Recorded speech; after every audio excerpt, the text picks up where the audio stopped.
इचलकरंजी शहरामध्ये खासदार धैर्यशील माने यांच्या फंडातून 15 कोटीचे विकास कामांना सुरुवात झाली आहे। आज उद्घाटन झालं आहे, सर्वपक्षीय एकत्र आलात सांगाल, टीका टिप्पणी झाली, पण विकास कामांनाच गती मिळाली, त्याबद्दल काय सांगाल? इचलकरंजी ही राजकारणापेक्षा वर उठून सर्व लोकांची आहे, सर्व समाजांची आहे आणि सामाजिक सद्भावना जपणारी आहे।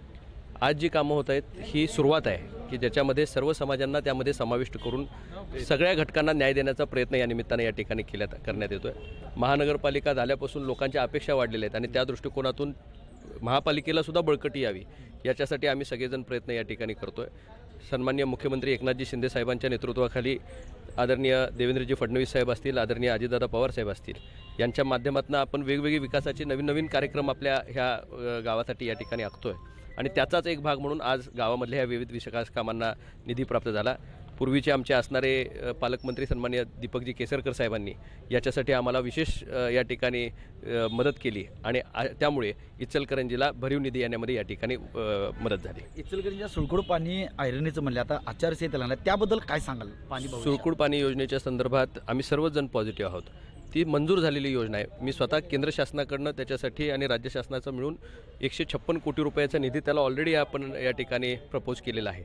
आता काही राजकीय अडचणी तयार झालेत आणि त्या अडचणीवर मात करण्याच्यासाठी म्हणून समंजस्यानं मार्ग काढण्यासाठी म्हणून सर्व नेत्यांनी शांततेचं आणि संयमाचं आवाहन केलं आहे। एका बाजूला सुळकुडचा मार्ग काढायचा प्रयत्न चालू आहे आणि दुसऱ्या बाजूला ज्या असणारी योजना आहे त्याचं बळकटीकरण कसं होईल जेणेकरून लोकांना पाणी अखंडितपणे मिळेल याच्यासाठी दुतर्फा या ठिकाणी प्रयत्न सुरू आहेत। निश्चितपणे तीही योजना दृष्टिक्षेपात ठेवत असणारी स्ट्रेंथनिंग करत इचलकरंजीची पाण्याची तहान भागली पाहिजे ह्यासाठी म्हणून आम्ही सर्वजण एकसंघपणे या ठिकाणी काम करतो। लोकसभेचं बिंगुल वाजलेलं आहे, राम मंदिराचं 22 तारखेला उद्घाटन आहे, राम मंदिर पुढं ठेवून याचं उद्घाटन ठेवलं असं विरोधक आरोप करतायत। नाही, राम मंदिर हे राम मंदिराचं आणि एवढ्या छोट्या उद्घाटनाचं कुठंच ते हे होऊ शकत नाही।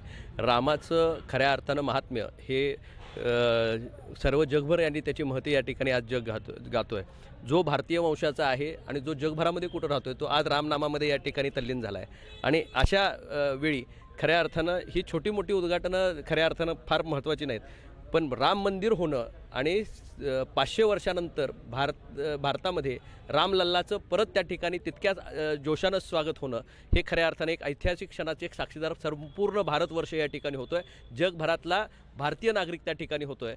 खऱ्या अर्थाने ह्या सोहळ्याच्या निमित्तानं एक नवीन कुंदन सन्मान्य या ठिकाणी प्राप्त झालेलं आहे। लहानापासून थोरांपर्यंत सर्व देशातले नागरिक एक मुखानं रामनामामध्ये या ठिकाणी न्हावून जात आहेत। निश्चितच येणाऱ्या काळामध्ये हा जो सोहळा आहे हा कुठल्या एका राजकीय पक्षाचा किंवा एखाद्या ह्याचा नाही, हा खऱ्या अर्थानं सर्व भारताचा उत्सव आहे आणि भारतीयांनी तयार झालेला उत्सव आपण या ठिकाणी पाहणार आहोत। तुम्ही महाराष्ट्रावर फिरत असता, लोकसभेला महाराष्ट्रात किती जागा निवडून येतील? महाराष्ट्रामध्ये जवळपास 45 जागा ह्या महायुतीच्या येतील अशा पद्धतीचा अहवाल या ठिकाणी आपल्याकडे आलेला आहे आणि निश्चितपणे ताकदीनं त्या पद्धतीनं या ठिकाणी तिन्ही पक्ष एकत्रपणे ग्राउंडवर या ठिकाणी काम करतात। राजू शेट्टींनी कोल्हापूरसह हातकणंगलेसह 7 जागा लढवणार म्हणून सांगितलं, त्याबद्दल काय सांगाल? नाही, आता तो त्यांचा प्रश्न आहे।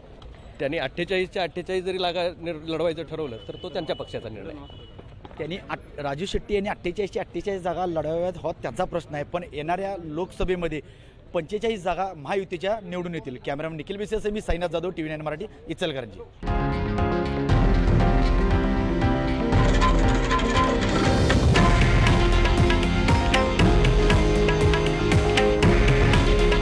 हे आहे देशातील नंबर 1 न्यूज नेटवर्क आणि आपण पाहत आहात TV9 मराठी।